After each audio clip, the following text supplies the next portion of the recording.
Om Swastiastu! Hello, welcome to my kitchen. I have just visited Sanur Beach, hoping to find some freshly caught sardines being landed by our local fishermen.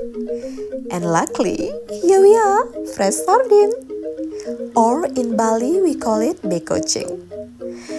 And now, I'm going to cook some traditional Balinese dish using bekocing. So now, home again.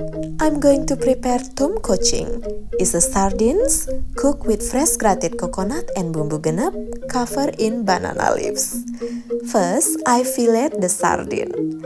Then add the sardine into food processor, along with the fresh grated coconut and bumbu genep, Balinese traditional paste. And also I add some salt, blend smoothly. And here I have banana leaf, I add some salam leaves and around 2 tablespoons of the fish mixture. The steamer is ready and I'm going to steam the tom kocing for 25 minutes. Oh, smells so good. And it's ready to eat. As always, best to serve with rice.